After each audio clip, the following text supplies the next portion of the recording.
Hello students. आज हम class +1 lecture number 37 में टॉपिक डिस्कस करने जा रहे हैं मैथमेटिकल टूल्स पार्ट 11।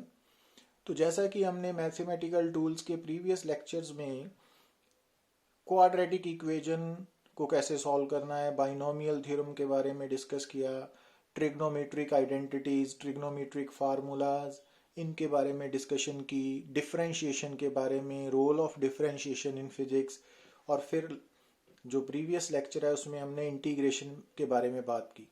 तो आज हम डिस्कस करेंगे role of integration in physics कि जो फिजिक्स है उसमें हम किस कंडीशन में हमें मालूम होगा कि अब इंटीग्रेट करना है ना। तो उसके लिए हम कुछ न्यूमेरिकल्स डिस्कस करेंगे।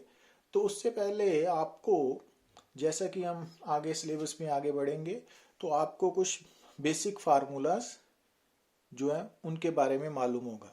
तो जैसे ये वाला फर्स्ट फार्मूला है, ये रिलेशन है बिटवीन करंट एंड चार्ज कि current is the rate of flow of charge with respect to time. अब ये फार्मूला है वेलोसिटी एंड पोजीशन में, और किस पार्टिकल की पोजीशन है जो अलोंग एक्स एक्सिस मूव कर रहा है ना। तो इनके बारे में अभी हमने डिटेल में स्टडी करना है, तो अभी तो इंट्रोडक्टरी फेज है ना। तो velocity is equal to D X by D T, acceleration is equal to D V by D T, force is equal to D P by D T, torque is equal to D L by D T. तो ये कुछ basic formulas हैं, तो इनको आपको याद रखना पड़ेगा। अब ये आए कैसे हैं इनके बारे में हम जो लेटर ऑन यूनिट्स में डिस्कशन होगी ना, तब आपको ये क्लियरली मालूम होगा। तो अब जैसे कि हमें न्यूमेरिकल नंबर 1 में गिवन है कि electric current I is equal to 2t is flowing through a conductor. Calculate the amount of charge flowing through any cross section of the conductor from time 0 to 5 second. T second में है, current ampere में है ना। तो आपको यहाँ statement से मालूम पड़ रहा है कि करंट की वैल्यू गिवन है 2t और हमने चार्ज निकालना है, ठीक है, और टाइम गिवन है 0 to 5 सेकेंड।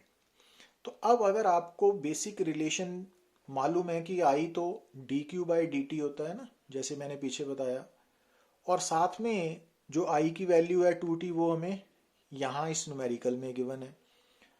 तो अब फ्रॉम इक्वेशन 1 एंड 2 हम आई की वैल्यू यहाँ सब्सिट्यूट करेंगे, तो हमारा फार्मूला बन गया D Q by D T is equal to 2t, है ना। अब यहाँ डी टी को क्रॉस मल्टीप्लाई किया, डी क्यू हो गया 2t D T, equation number 3। तो अब आपको क्या करना पड़ेगा, अब आपने टोटल चार्ज निकालना है, तो आपको दोनों साइड्स को इंटीग्रेट करना पड़ेगा। तो कोई आपको बोलेगा नहीं कि डू द इंटीग्रेशन, तो आपको ये समझ होनी चाहिए कि जब हम स्मॉल क्वांटिटी से बड़ी क्वांटिटी की तरफ जाते हैं तो इंटीग्रेशन की हेल्प लेनी पड़ेगी ना।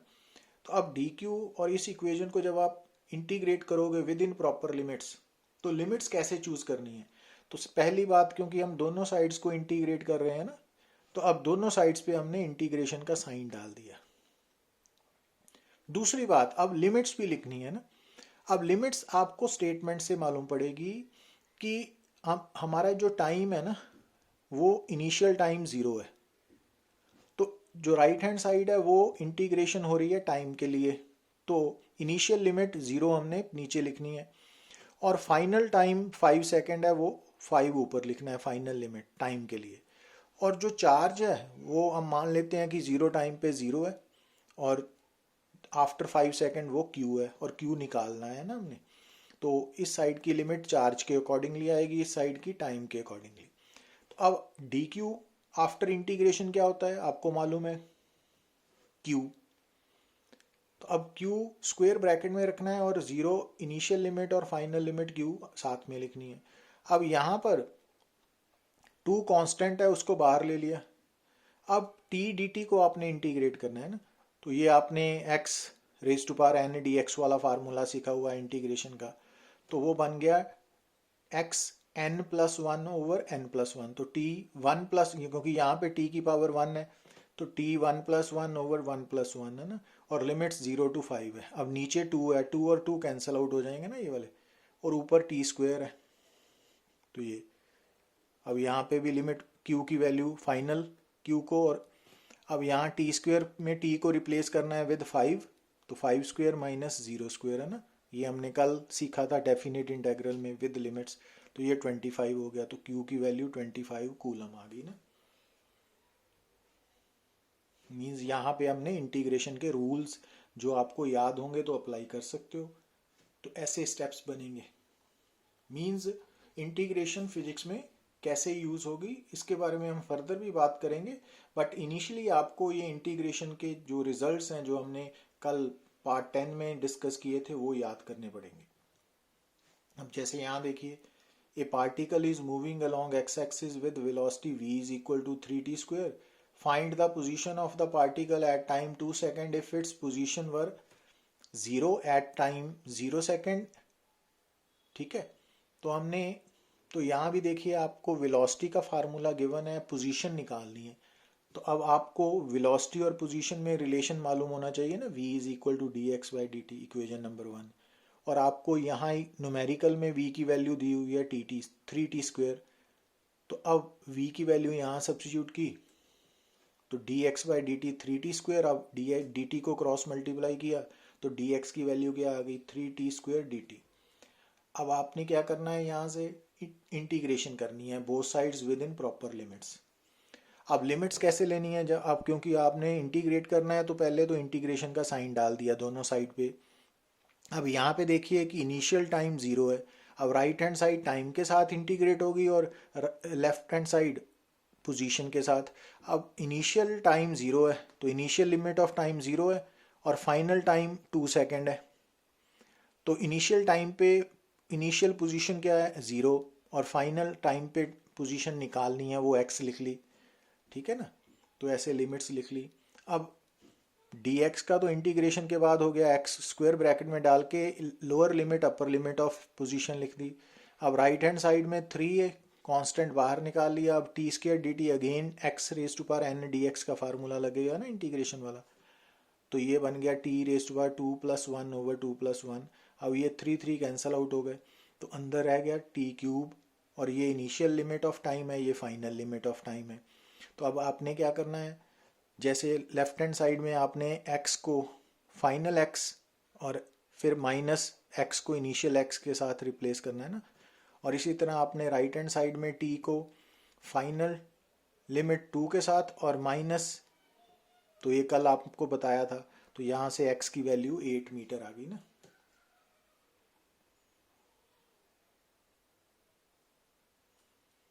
अब जैसे ये देखिए पार्टिकल है moving along x axis with acceleration a is equal to 5t cube. Find the velocity of the particle at time t is equal to 1 second if velocity of the particle was 2 meter per second at time 0 second and acceleration और t के units दिए हुए हैं आपको ना। अब यहाँ पे एक्सेलरेशन का फार्मूला गिवन है, वेलोसिटी निकालनी है, तो अब आपको एक्सेलरेशन और वेलोसिटी में रिलेशन लिखना पड़ेगा। a is equal to D V by D T. तो अब a की वैल्यू 5t क्यूब दी हुई है, तो ये वैल्यू यहाँ सब्स्टिट्यूट करेंगे तो हमारे पास डी बाई डी टी क्या हो गया 5t क्यूब। तो अब क्रॉस मल्टीप्लाई से डी क्या आ गया 5t cube into D T, equation number 3 है ना। समझ आ रही है ना आपको, तो ये स्टेप्स है ना। अब इसके बाद आपने क्या करना है, integrating both sides with in proper limits of equation 3 है ना। तो अब जब आप दोनों साइड्स पे इंटीग्रेट करोगे तो इंटीग्रेशन के साइन डाल दिए आपने। ठीक है, अब लिमिट्स स्टेटमेंट से मालूम होगी कि आपको इनिशियल टाइम दिया हुआ है 0 और इनिशियल पोजीशन है 2। तो राइट हैंड साइड पे इंटीग्रेशन क्योंकि टाइम के लिए हो रही है तो इनिशियल टाइम लिमिट है 0 और इनिशियल वेलोसिटी है, जो वेलोसिटी है ना, velocity of the particle 2 metre, वो इनिशियल वेलोसिटी है वो 2 दी हुई है। अब आपने फाइनल टाइम 1 सेकेंड पे वेलोसिटी निकालनी है, तो टाइम की फाइनल लिमिट 1 है और वेलोसिटी v है। अब इसको सॉल्व करना, तो इंटीग्रेशन के रिजल्ट्स यूज होंगे यहाँ पे। अब dv का v हो गया इंटीग्रेशन, अब लिमिट्स सब्स्टिट्यूट करनी है और राइट हैंड साइड पे t क्यूब dt को इंटीग्रेट करोगे तो x raise to power n dx वाला फार्मूला लगेगा ना, तो उसको अप्लाई किया, फिर लिमिट सब्स्टिट्यूट की और उसके बाद हमने v की वैल्यू निकाल ली है ना। तो कहने का मतलब ये है कि फिजिक्स में आपको ये प्रैक्टिस के साथ ही समझ आएगी कि विद प्रैक्टिस आप सीखोगे कि कैसे, किस जगह पे हमने डिफरेंशिएशन करनी है, किस जगह पे हमने इंटीग्रेशन करनी है। पर उससे पहले आपको डिफरेंशिएशन और इंटीग्रेशन के जो रिजल्ट्स हैं वो याद होने चाहिए, ठीक है ना। तो अगर वो याद होंगे तभी आप उनको अप्लाई कर सकते हो। इस कारण ये टॉपिक बड़ा ही इम्पॉर्टेंट है, तो आप इनको इग्नोर नहीं कर सकते।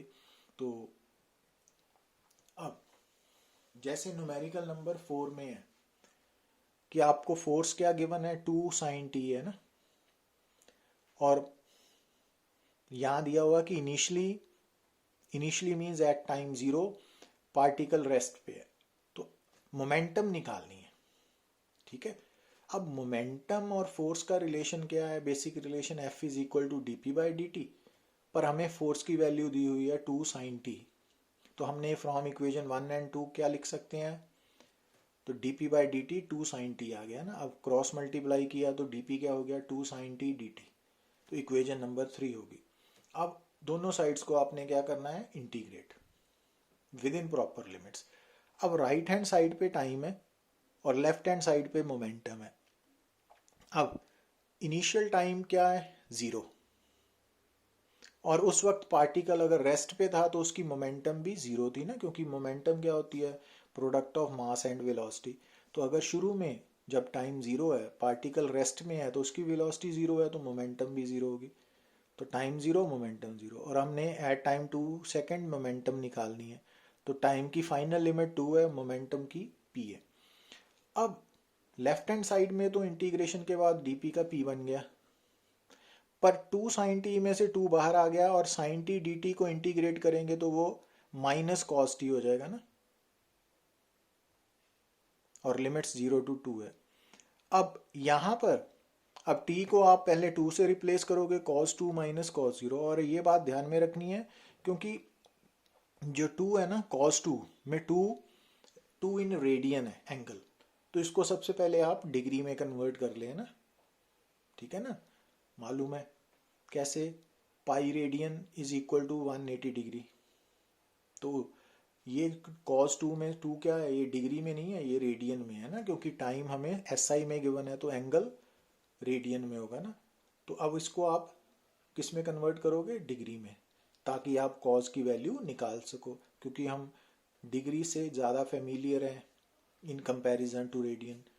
तो जब आप cos 2 को 2 की वैल्यू को डिग्री में कन्वर्ट करोगे, तो वहाँ से आप cos डिग्री में वैल्यू टेबल से निकाल लोगे, तो cos 2 की वैल्यू टेबल से निकलेगी, तो उसको पुट करने पे आप मोमेंटम निकाल सकते हो ना। बट बेसिकली यहाँ पे हम बात क्या सीख रहे हैं कि आपको फिजिक्स में formulas between different physical quantities याद करने पड़ेंगे, और सिचुएशन के अकॉर्डिंगली डिसाइड करेंगे कि कैसे डिफरेंशिएशन करनी है, कब इंटीग्रेशन करनी है। तो ये सब कुछ विद प्रैक्टिस ही लर्न होगा। बट इनिशियली जो आज की रिक्वायरमेंट है आप सबके लिए कि आपको इंटीग्रेशन और डिफरेंशिएशन के जो बेसिक फार्मूलाज हैं वो याद रखने पड़ेंगे। तो उनकी आप जितनी मैक्सिमम प्रैक्टिस कर सकते हो उतना आपको वो लेटर ऑन पे करेगा। सो ये है ऑल अबाउट मैथमेटिकल टूल्स। तो अब नेक्स्ट लेक्चर में हम डिस्कस करेंगे about vectors. Thank you very much.